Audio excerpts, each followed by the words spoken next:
জুলাই বিপ্লবে যেমনটা ভূমিকা রেখেছে, আমি নিজেকে দাবি করি জুলাই বিপ্লবোত্তর যে ভারত যে আমাদেরকে নিয়ে আপনার ওই যে সংখ্যালঘু খেলা, ধর্মীয় খেলা, এই যে আপনার হিন্দু মুসলিম দাঙ্গার খেলা, এই খেলায় আমি থামিয়ে দিতে পেরেছি আমার বয়সের কারণে। আমি এটা দাবি রাখি, আমি মনে করি। তো এখন আমি যখন ন্যায়ের পক্ষে কথা বলি তখন আপনারা কেন আমার পক্ষে থাকেন না? আমার আপনার কাছে প্রশ্ন। আপনারা কি জানতেন না সাজিসকে? আমি দেখাই আপনাদেরকে, সাজিসকে দেখা যাচ্ছে। সাজিস একটু দেখেন, আপনার সাজিস চেহারাটা দেখেন। আমি একটু পরে শোনাই কি লিখেছে এখানে। আপনার এই যে বঙ্গবন্ধুর ছবি, শেখ হাসিনার ছবি, আর এদিকে দেখছেন কাদের ছবি? সাদ্দাম আর কে বা আরেকজন দেখছেন তো। এরপরে এই যে একটু নুরানি চেহারা, হ্যাঁ নুরানি চেহারা ছেলে, দেখেন ছেলেটাকে চিনতে পারেন কিনা? উনি লেখছে বাংলাদেশ ছাত্রলীগের পক্ষ থেকে সকলকে জানায় ইংরেজি নববর্ষের শুভেচ্ছা 2023, সকলের জন্য বয়ে আনুক সুখ শান্তি ও সমৃদ্ধি, মোহাম্মদ সার্জিস আলম, বাংলাদেশ ছাত্রলীগ কেন্দ্রীয় কমিটি। তাহলে আপনারা বলেন ভাই, আপনারা যে আওয়ামী লীগকে নিষিদ্ধ চাচ্ছেন, ছাত্রলীগকে নিষিদ্ধ চাচ্ছেন, বিভিন্ন সচিবালয় থেকে বিভিন্ন আপনার ইউনিভার্সিটি মানে ভিসি প্রভাষক, হ্যাঁ এদেরকে যে আপনারা বের করে টেনে টেনে অপমান করছেন, আপনি তো মানে যাকে বের করার চেষ্টা করছেন তাকে নিয়ে আপনি সঙ্গে সঙ্গে চলছেন। আর তো বলা লাগে না, বলা লাগবে না আমারও? সাজিসকে সাথে নিয়ে নিয়ে চলছেন আপনারা। সে সাজিসকে আমি দেখালাম আপনাদের, এটা ফেসবুকে সোশ্যাল মিডিয়াতে ভাইরাল।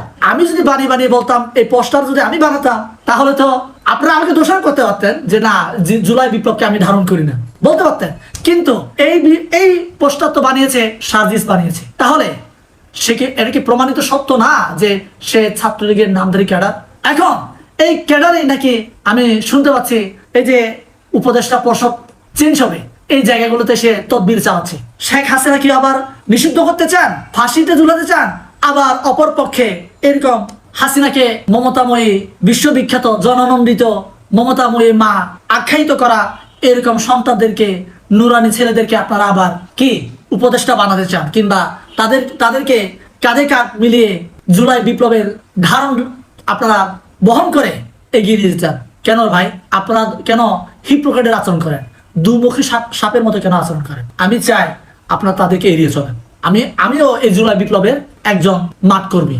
আমি হয়তো বা আপনাদের মতো সোশ্যাল মিডিয়াতে সামনের সারিতে আমি ছিলাম না, কিন্তু আমি সোশ্যাল মিডিয়া থেকে শুরু করে আপনার ফাইন্যান্স করে এই বিপ্লবটাকে এগিয়ে নিয়ে যাওয়ার ক্ষেত্রে আমরা কাজ করেছি। আমি যদি বলি সার্জিস, এরা কোথায় ছিল? এরা ছিল হচ্ছে আপনার হারুন হোটেলে ছিল।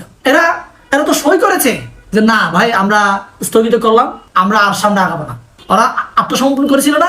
আপনার সবার তো মনে থাকার কথা। তাহলে ওরা আত্মসমর্পণ করার পরে এই আন্দোলনটাকে কারা নিয়ে গেছে? এই যে আমাদের মতো আমাদের এই বাংলাদেশের 18 কোটি জনগণই এই আন্দোলনটাকে এগিয়ে নিয়ে গেছে। এটা কোনো একপাক্ষিক না, এটা ঢাকা ইউনিভার্সিটি না, এটা কোনো ব্র্যাক ইউনিভার্সিটি না, কিংবা এটা ছাত্র দল, কিংবা বিএনপি, কিংবা ছাত্র শিবির, কিংবা জামাত, এটা একার না, এটা আমাদের সবার। এই জন্য আমি বলি সবাইকে স্বীকৃতি দেওয়ার জন্য আপনারা কাজ করেন। কাউকে একপাক্ষিক ব্লেম দিয়ে না তুমি অমুক সে তমুক, এই যে এই ব্লেমের পলিটিক্স ছাত্রলীগের আওয়ামী লীগের মতো আপনারা আর খেলবেন না ভাই। আমার আপনাদের কাছে অনুরোধ থাকবে, প্লিজ